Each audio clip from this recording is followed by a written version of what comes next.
in a UN resolution around the Security Council, America sided with China and Russia in condemning what Putin did and not their European democratic allies. We are seeing a world shift right now that belies what Republicans and Democrats have been saying in lockstep. We've taken trips together over into Europe to stand with Ukraine. We've had Zelensky multiple times meeting with us as senators in private, him receiving standing ovations.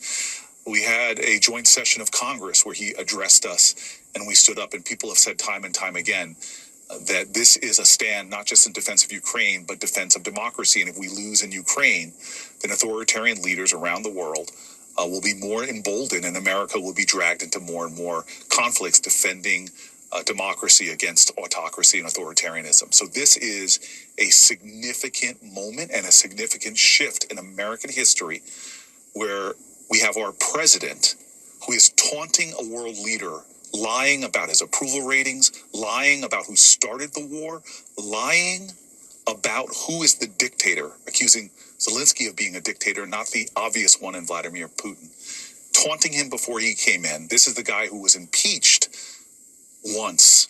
One of his two impeachments was over him trying to extort Zelensky, withholding weapons unless he got commitments to do his political bidding in his attacks against Joe Biden.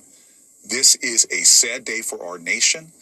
This is a shift in global geopolitics, and this is something that I am praying and hoping that we can overcome. But unfortunately, we're seeing a Republican Party right now that would rather bow to political pressure than stand tall for policies and principles. Well, on that point, we have seen, for example, Senator Roger Wicker speak pointedly about Vladimir Putin and speak pointedly in defense of Ukraine.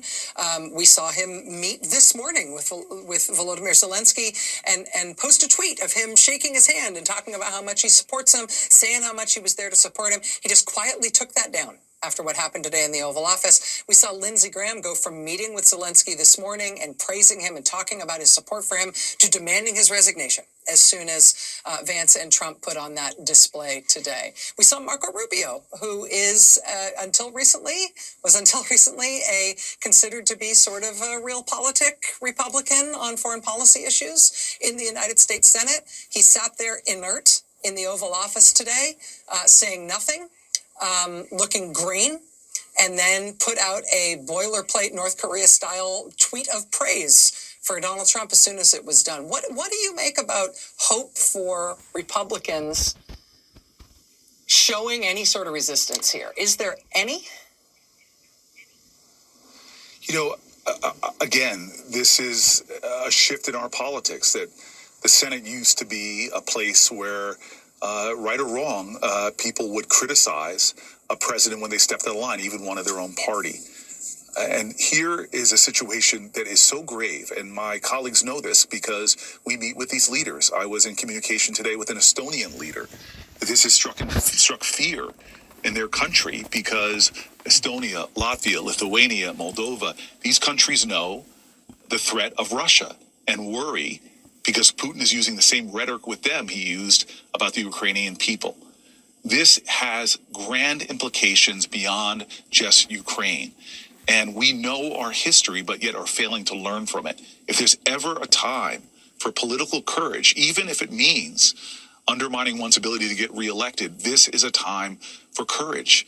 And we know from our history, when good men do nothing, that is the ingredient that is necessary for evil to be triumphant.